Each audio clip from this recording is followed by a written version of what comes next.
Hey guys, here we go.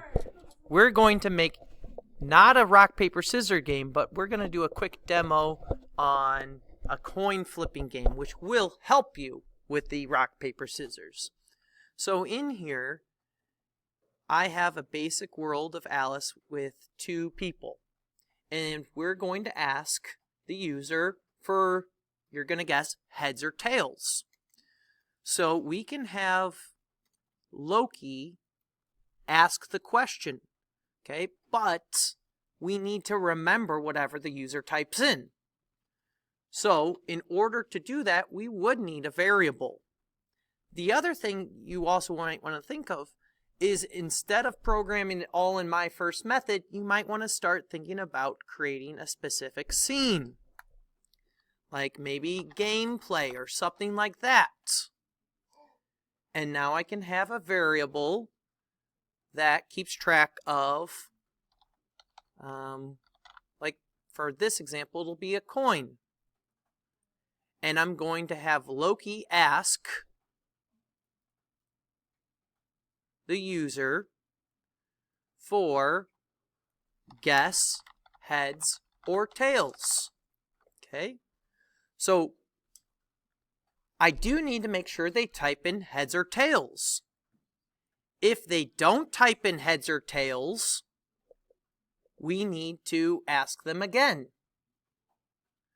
So if the string is equal to it, now remember there is a difference between equals and equals ignore case. They could type in heads capitalized or heads lowercase. So we're going to do ignore case if it's equal to head, or if it's equal to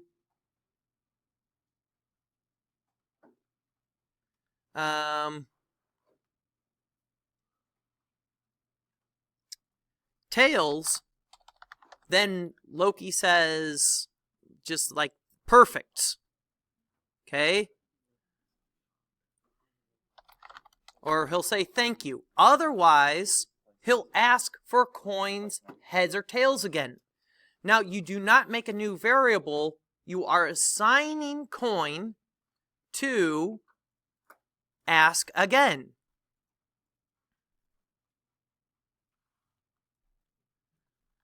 Please try again. Heads or tails. Okay? So now after this, it technically works as long as you do it within 2 attempts. If you'd like, for a challenge, you could, instead of using a if statement here, use a while loop. A while loop will allow you to say, keep asking for heads or tails until they've typed in one of those. Okay? But we're going to move on. Now, Loki is going to use this information, and you're either going to get it right or wrong. So we need a number or a random Boolean or something to represent the randomness, because Odin is guessing heads or tails. Loki is choosing a random number or something to represent heads or tails. So I'll have a variable that represents like coin, like value or something like that. And it'll be a random number between 1 and 2. So now I've got like a random variable which keeps track of it, either heads or tails, and whatever they typed in is either heads or tails.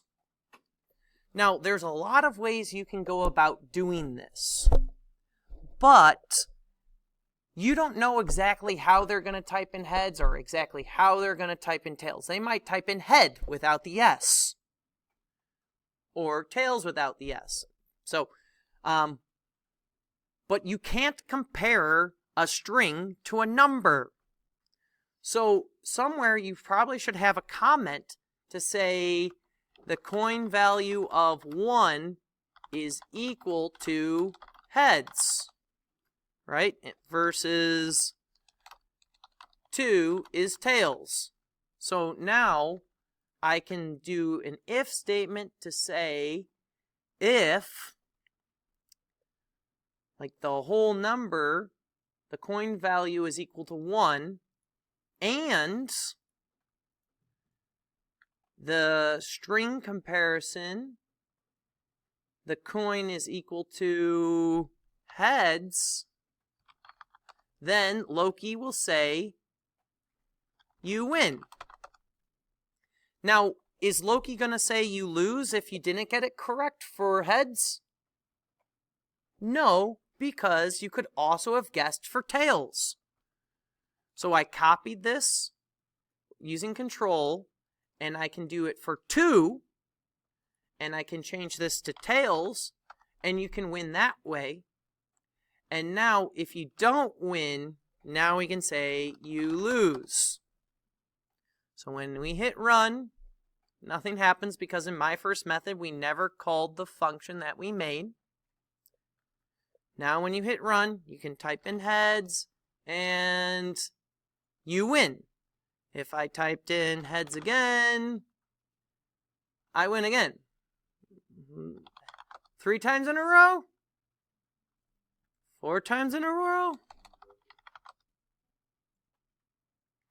Maybe there's something wrong if we get it 4 times in a row. Okay? That's why my random number is from up to but excluding 1 to 2. That means the number's always going to be 1. I've rigged it, and it was Loki after all.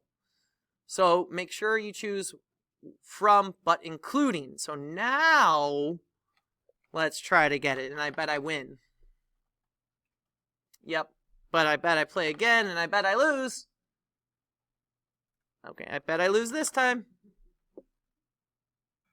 Okay.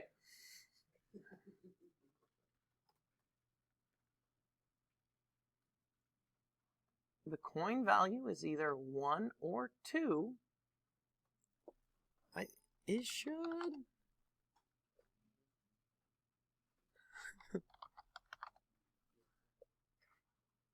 How can I always win? I changed this to you lose, right? If the coin values. Am I just that good at guessing?